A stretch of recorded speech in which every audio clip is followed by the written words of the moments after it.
my name's Ashley Davidson. I'm a registered psychotherapist here at Energy Tap. I specialize in addictions, so specifically substance use concerns, co-occurring mental health, and behavioral addictions. And if you're unfamiliar with what behavioral addictions are, they're when people struggle with problematic gambling, tech overuse, which can be through gaming or social media, overspending issues or collecting, as well as hypersexuality. So I find it important in my work to educate people on the physiological changes that occur when somebody struggles with addiction. Addiction is when a behavior or a substance starts to negatively affect your life, whether it's your work or through your school performance. Your mental health starts to decline, your physical health, your relationships, or sometimes your financial wellness. What many people don't know is that addiction occurs in our brains as well as our bodies. And so changes occur to the brain, and I find it really important to educate people on this. So in order to teach you this, I have to take you back to about grade 7 science. So there's going to be some funky language in here. We're first going to start with the idea of neurotransmitters. So this is how the brain works to send chemical messages back and forth. So as I stand here today, I'm sending you a verbal message, and if you're on the other end listening, you're receiving it. And that's kind of how our brain works. Now, one of the chemicals that we do produce that's really closely attached to addiction is dopamine. If you're unfamiliar with dopamine, dopamine is connected to the pleasure center in our brain. We also feel very motivated to engage in that activity or behavior when things feel so good, because it lights up the reward center in our brain. So if it feels good, we're likely to do it again and again because we perceive that we are benefiting from it. So we produce dopamine from healthy or unhealthy activities. In order to show you, it's important to teach you a little bit about homeostasis. If you're unfamiliar with that term, homeostasis is when we feel balance. So in this day and age, in this society, it's really impossible to be in a balanced state all the time because we have peaks and valleys, highs and lows. So dopamine is part of when we have those highs. Think about exercise. A lot of people really enjoy exercise. So what happens through the process of working out for 30, 45 minutes is we get this surge of dopamine and endorphins, and it feels really comfortable. After a workout, you may notice that you're tired. So what that signals is that your dopamine is starting to deplete. Now, some people think that we just exercise and then go back to our homeostasis, but really, we actually dig a little deeper and we go into what is called a recovery mode. So picture this, the amount of energy that you put into producing the dopamine, you actually have to put the same amount into your recovery. So what that looks like after the gym is people usually go home, they have a snack, maybe they change, shower, put on a Netflix episode. After that, within a few hours, for some people in the evening, they return back to their homeostasis and they go on with life. Another activity that people enjoy is food. Now, it may be Thursday today, and I'm thinking about rewarding myself with a pizza tomorrow on Friday. What happens is, on this day that I'm thinking about pizza, my dopamine is starting to produce already. Yours might be too if you're a fan of pizza. So what happens is, on Thursday, thinking about the pizza, dopamine starts to produce. I'm thinking about where I want to go, what toppings I want to have, who I want to share it with. And so by the time Friday hits and I take that bite of that first slice, I've produced an excess of dopamine. Then what happens is I eat some or almost all of the pizza and I go into my recovery mode. And that means I'm full, probably watching Netflix again, and I'll return to my baseline shortly after. For other people, they engage in sex. Sex, it can be a healthy activity that produces a lot of dopamine. So the dopamine production might be a little bit higher for sex, and then after sex, well, you may know what happens. We get tired and we go into our recovery mode. So remember, this is what the healthy production of dopamine looks like. Now, over time, what these become are expected rewards, meaning that when we exercise, the brain understands how we're going to feel and what we're going to get out of it. When we eat, we can usually anticipate what that meal is going to be like for us. So the brain kind of gets used to these activities.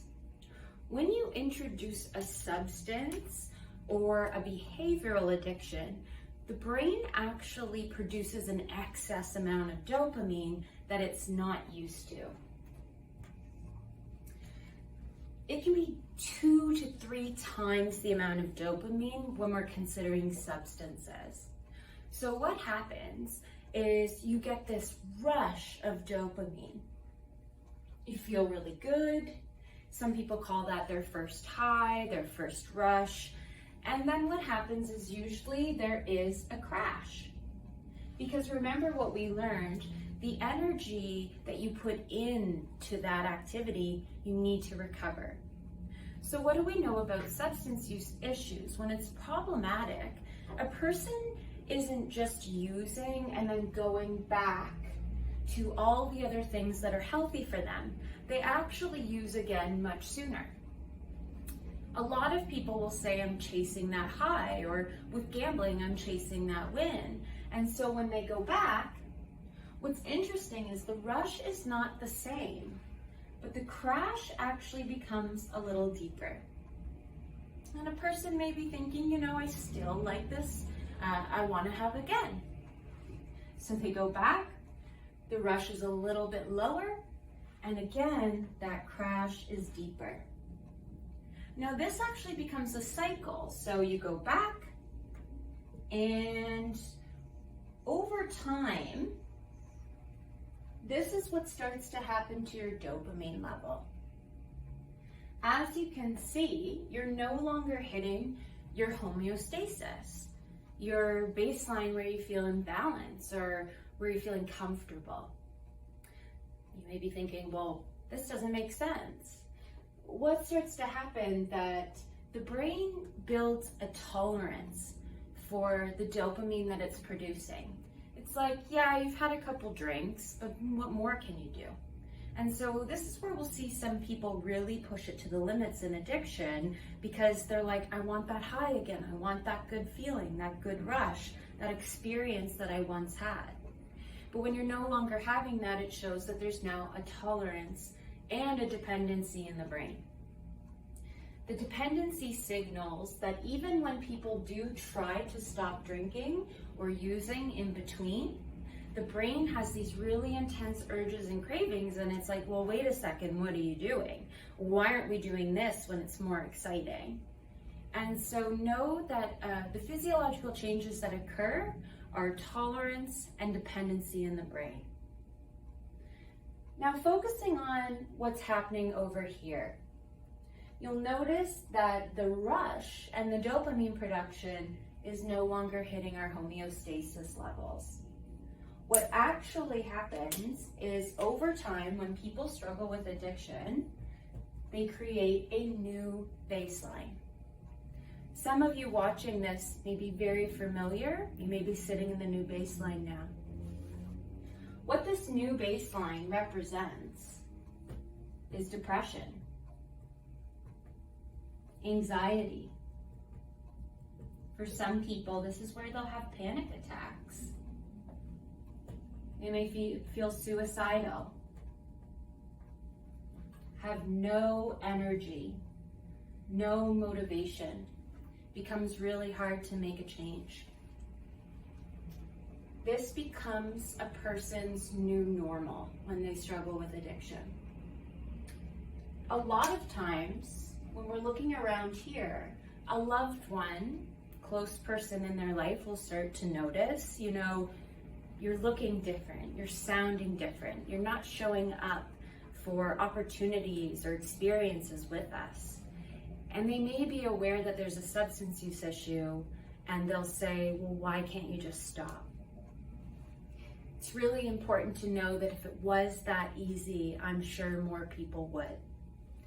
But because of the physiological changes in the brain, because tolerance, the brain has made room for a substance or a behavioral addiction like gambling. There's a dependency, so a person has a hard time breaking that cycle. Why? Because when they're still using, even though their baseline is low, they're still producing dopamine. So it's temporary relief from their baseline, from their depression, from their anxiety. So the next part of this educational component is I'd like to tell you about the 3 stages of addiction. These can move fast for some, or it can be a slow-moving vehicle. Stage 1 is the binge and intoxication. This is like the last cycle that I showed you with the highs and the lows. And another thing I forgot to mention is that recovery period. When somebody is binge drinking, binge gambling, binge using pornography, they're oftentimes not spending enough time in recovery mode. So we have a need to recover, but it doesn't necessarily that we give in to that need. Instead, we keep going because we want to engage in the stimulating behavior that we've chosen. So stage 1 is a strong emphasis on the dopamine production. Interestingly, dopamine kind of acts as a gas pedal. Now there's something that we produce called serotonin, and serotonin is connected to our mood stability. It can also be connected to our rational thinking. So when we are pushing our gas pedal with dopamine, it's flooding our system, and we are not producing serotonin, which can actually act as our brake. Another area of the brain that starts to shift in stage 1 is that we have something called a ventral striatum. It's the area in our brain that's responsible for the reward system. If you play games, achieving a level, unlocking a skin, it actually lights up a lot of dopamine in our brain. Our reward system goes off. If you win when you're gambling, if you find a good pornography video, if you find a substance and you're at a party and you're having fun, it's lighting up the reward center in the brain. Now, oftentimes when I work with folks, they'll say, well, Ashley, I no longer want to do this. I'm not feeling good about it, or I've developed a little bit of a numbness to it. That tells me that it's no longer activating the ventral striatum where we perceive rewards. Rather, it's switched into the dorsal striatum. And this is our habit hub. So, addiction becomes habitual. Because of that tolerance and dependency piece, it's not easy to just quit cold turkey and not go back to it. What do we know about habits is they're really hard to break, but they're not impossible. Stage 2 of the addiction is the withdrawal and negative effect. This is where a person tries to make changes, or maybe due to financial issues, they can no longer ingest or engage in the behavior as they once were. This becomes a really uncomfortable state. This is because when people have ingested it or they're gambling, they feel high, they're producing that dopamine, it's flooding their system, it feels really good. But when they don't have the substance, you go through withdrawal. The body physically reacts to not having that in the system, and you actually feel that new baseline, that new normal that we talked about before. So you actually start to feel the uncomfortable emotions. You feel guilt and shame, you feel depression, and that becomes so uncomfortable that the person just wants to go back and start using again because it's hard to sit with the uncomfortable emotions. What also starts to happen is we start to produce higher amounts of stress hormones. So the body starts to signal that you are not safe, that you are overwhelmed, that something's wrong. So the withdrawal and negative effect, the stage 2, is a very uncomfortable state for people to be in. What this also shows is that the prefrontal cortex, responsible for a lot of logical thinking, decision making, it's really impacted when all somebody is doing is going through withdrawal. So what happens is this is when people become very impulsive. They step outside their moral compass, and some people will steal.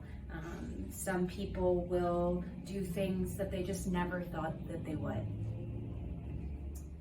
So stage 3 is definitely worth further exploration. It's the anticipation and craving stage. This is what makes abstinence and giving up addiction in the long term so difficult. Urges and cravings are oftentimes so uncomfortable.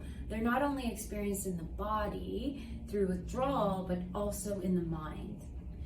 Why do we experience these things? Basically because people that struggle with addiction, they've created this addiction pathway. What's a pathway? We have something called a limbic system. Our limbic system is basically our storage facility. Picture one of those old school Rolodexes that has all your friends, family, business contacts information. Basically what happens, usually when we are feeling low or depressed or isolated or bored, we go through our limbic system and it pops up some of the most exciting experiences. So for a lot of people, that's travel. For some people, it's their favorite meal, and these will automatically come to mind without effort. For people with addiction, it's their substance of choice. It's gambling. It's hooking into their devices, video gaming, or sifting through pornography. That's because we all have different pathways. So I want to explain the idea of how a pathway is formed. Basically what happens is we create a message in our neuron, we send it to our receptor, and we have this pathway. Just to give you an example, let's go back to the concept of exercise. Let's say it's our first time exercising, so a pathway is not yet created. What happens when we go, if we enjoy it, we actually produce a healthy amount of dopamine. Picture it like this. It's a Leafs game. You want to park your car because you've been brave and driven to Toronto.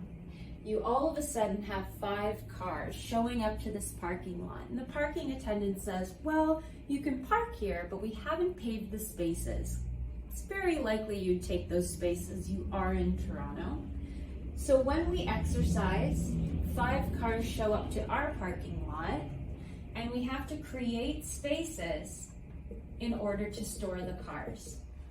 So once we park those cars, we have an exercise pathway. Now, just to give you an example regarding addiction, let's take the idea of gambling. If you can remember, in the first activity, I talked about how our healthy rewards or healthy activities become expected rewards. Gambling is an activity where it's an unexpected reward because people don't know when they're going to win, but they know it's an opportunity. They also don't know how much or how often they'll win, which makes it a very stimulating and exciting activity. So gambling is said to produce 3 to 4 times the amount of dopamine than our regular healthy exercise eating activities. So picture this. It's game night. The parking attendant only created 5 parking spaces, and now you have about 20 cars showing up to the parking lot. Uh-oh. This is when we start to use neuroplasticity. Neuroplasticity is actually a superpower that we possess because it's our brain's power to change and evolve over time. Old science told us that our brain was fully formed and developed by the age of 25 or 30. They would usually say you can't bring anything new into the system, you've already had to have learned it. Our new science thankfully tells us that we always have neuroplasticity, so we can always change and evolve and create new habits. Sometimes though, neuroplasticity doesn't work in our favor. For this example, when a person is gambling, they've overstimulated their brain with dopamine. The brain is not used to producing this much. We don't have enough parking spaces. Neuroplasticity tells us, wait a second, let's change. This is very exciting. We're not used to this and it feels good and we want to do it again. So all of a sudden, that parking attendant creates all these new spaces and then stores the car. This is what someone with addiction's brain looks like. It is overstimulated. Now, let's say a person enters recovery and they say, I'm no longer gambling. I'm going to go back to producing regular amounts of dopamine. And I'm going to focus on exercising and eating and connecting with people. So 5 cars are showing up to the Leafs game parking lot. Now, the difficult news is that just because a person stops using or stops gambling, it doesn't mean that the spaces we've created have gone away.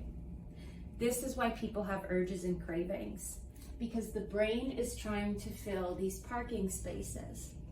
The brain says, why aren't we going to this game? Why aren't we parking in this lot? Why aren't we doing this activity? So it's really important to validate a person that is struggling. This is why you can't just stop. The brain has made physical changes to welcome the activity, to welcome the behavior. So at this point in the video, you might be saying, I understand that the brain is different when it comes to addiction, but what can I do? It's really important for some folks to get a proper psychological assessment.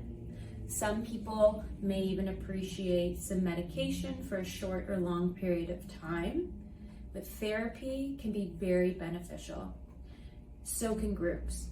So if you or anyone you know are struggling with an addictive behavior, please reach out to us.